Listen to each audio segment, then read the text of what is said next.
My name is Sanjay Sundram. I'm a visual artist based in Ottawa since 2013, and my work has been described as hallucinatory urban landscapes. I was born and brought up in New Delhi, India. My father was a cartoonist and my mother was a fine artist. There was a happy, free thinking and creative environment at home, and really never a lack of advice or art materials. At university, I studied architecture, but soon after graduating, I realized I had to be involved with visual arts a lot more. And so I've planned my life around that. By 2013, my art practice was fairly well established in India.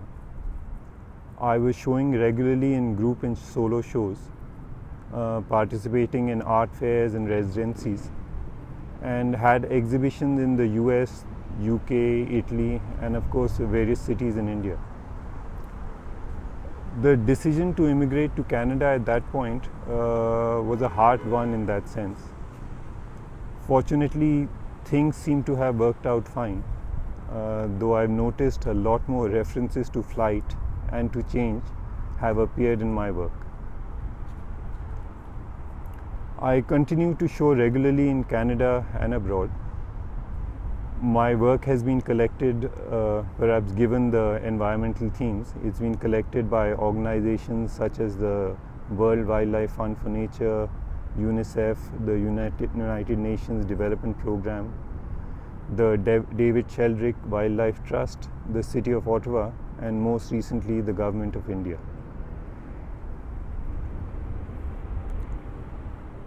Thematically, I've often found my inspiration in these large, intensely urban spaces, such as city centers and business districts. When I was studying architecture, I used to look at such areas from a design and a planning aspect. But I've kept returning to these scenes for my art too. Basically, when I step back and I observe them, I find these places to be places of everyday horrors and everyday magic. I can imagine large simians that appear on skyscrapers built on the ruins of their forests, cars that spout golden flowers instead of smoke, and maybe giant deer that hide at traffic intersections and pretend to be statues. In New Delhi, in Mumbai, London, New York, and now Ottawa, I found, at least for me, that they have all the same sense. They have a similar interplay between the natural and the man-made, and perhaps similar consequences of unending growth. I quite enjoy the technical aspects of these paintings too.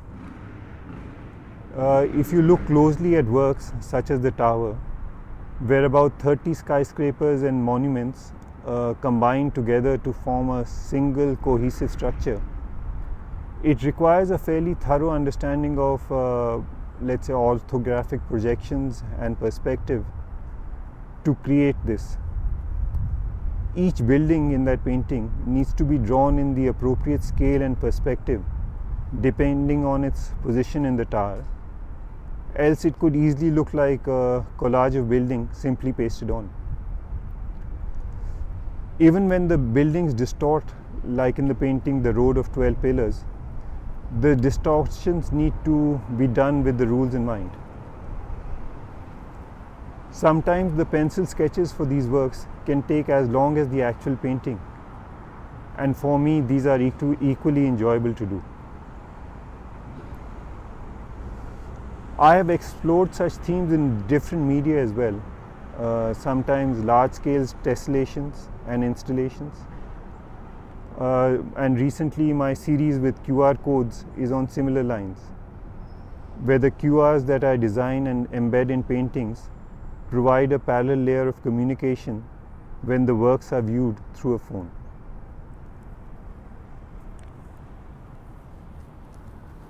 My show at Schenkman next year is entitled The Artist as a Meat-Eating Coal Company. It is a reaction to the times we live in. I heard about climate change 25 years ago.